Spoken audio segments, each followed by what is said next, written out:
이것이 윈도우즈 서버다 개정판 11장 이메일 서버에 대해서 수업을 진행하겠습니다.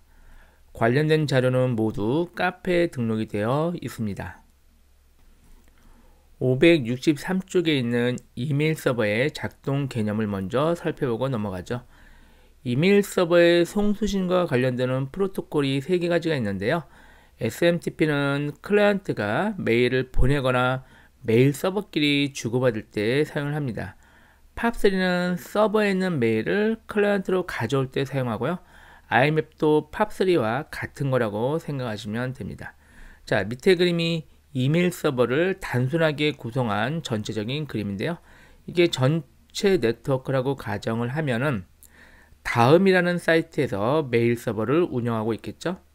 그리고 네이버라는 사이트에서도 메일 서버를 운영을 하고 있습니다. 자, 그럼 다음에 회원이 자기 집 PC에서 이메일을 보낼 때 이런 방식으로 보내게 되는 거죠. 메일을 보내고 메일을 쓴 다음에 보내기 버튼을 누르면은 SMTP 프로토콜을 통해서 우리 메일 서버로 자기 이메일을 보내게 됩니다. 그럼 이 이메일을 다음.net 메일 서버가 보관하고 있다가 자신이 좀 여유가 될 때 인터넷을 통해서 네이버.com 메일 서버로 보내게 되는 거죠. 그럼 네이버.com 메일 서버에는 킴이 보낸 메일을 보관을 하고 있겠죠.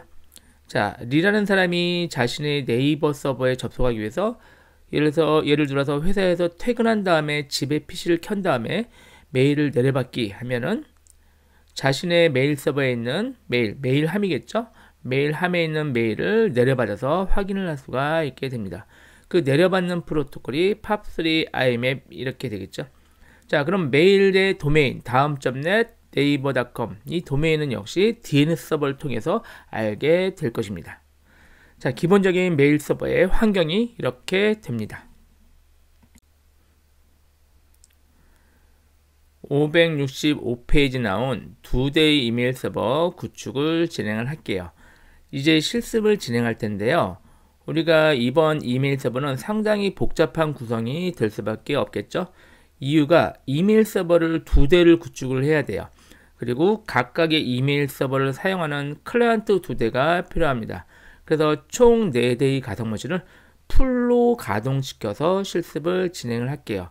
그리고 한 대 더 필요한데 우리가 네임 서버가 필요하거든요. DNS 서버가. 이 DNS 서버가 필요한데 문제가 우리가 진짜 인터넷에서 하면 좋겠지만 그러기 위해선 도메인 계정을 별도로 구매를 해야 돼요. 그래서 이번 실습은 VM이며 아니 전체 인터넷이라고 가정을 하고 실습을 진행을 할게요. 여러분이 실제로 도메인을 구매를 하면은 이 VM이며 아니든 이 밖이든 동일하게 구현이 가능하게 될 겁니다. 자, 일단은 우리가 도메인을 따로 구매를 안 할 거니까 이 VM이며 아니 전체 인터넷이라고 가정을 하면 먼저 DNS 서버가 필요해요. 그래서 폴트 가상머신을 DNS 서버로 구축을 할게요. 그리고 우리가 메일 서버의 도메인을 다음.net과 네이버.com 2개를 사용을 하겠습니다. 이 2개를 써도 되는 이유가 이 VM이며 아니 전체 인터넷이라고 가정을 하기 때문에 우리가 먼저 우선이 되겠죠. 그래서 구성을 해도 관계가 없습니다. 자, 좌우간 폴트 가상머신을 일단 DNS 서버로 구성을 하고 여기에 이메일.다음.net과 이메일.네이버.com 도메인을 설정을 할게요.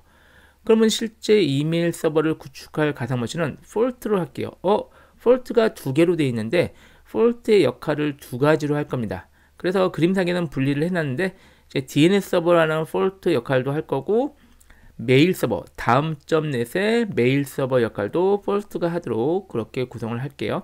그림처럼 별도로 분리가 되어 있다 이렇게 생각하시는 게 편하겠죠. 세컨드는 네이버.com의 메일 서버로 사용을 할게요.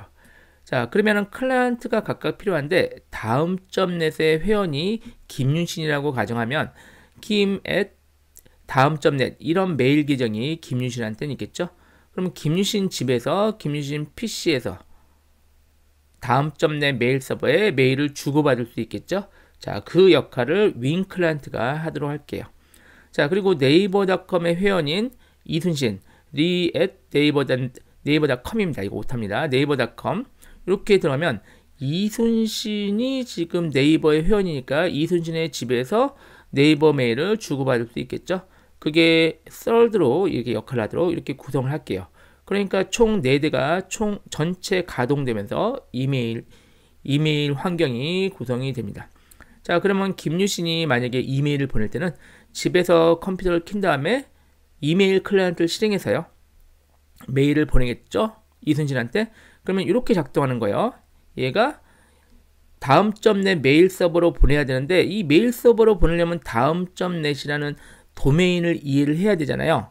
이 URL을 이해하기 위해서 역시 폴트 가상 머신을 DNS 서버로 우리가 구성을 할 거니까 얘가 얘한테 물어봐서 이 메일 서버의 URL을 가지고 접근이 가능하게 되는 거죠. 그럼 얘가 이렇게 접근해서 얘가 이제 받은 다음에 이메일을 네이버닷컴의 메일 서버로 전송을 해주는 거죠. 그럼 네이버닷컴 메일 서버의 메일 박스에는 김유신이 보낸 메일이 여기 들어가 있게 되겠죠. 물론 이순신한테 보낸 거예요. 자, 그럼 이순신이 퇴근하고 집에 와서 자기의 메일함을 열어보게 되는 거죠. 역시 폴트 DNS 서버를 통해서 자기의 네이버닷컴 메일 서버의 주소를 알게 되겠죠. 그럼 여기서 메일 박스를 자기 걸 내려받는 거예요. 그럼 자기 클라이언트에서 메일 온 것을 확인할 수가 있게 됩니다. 역시 메일을 회신하는 것도 같은 방식이죠. 여기서 메일을 회신하게 되면은 네이버닷컴 메일 서버에 메일 회신을 요청하고 네이버닷컴 메일 서버가 다음.net 메일 서버로 메일을 보내게 되겠죠. 그리고 여기에 메일이 멈춰 있게 됩니다. 그러면 김유신이 필요할 때 자기가 폴트에서 메일을 내려받게 되면 그렇게 되면 완전하게 메일을 주고받는 구성이 됩니다.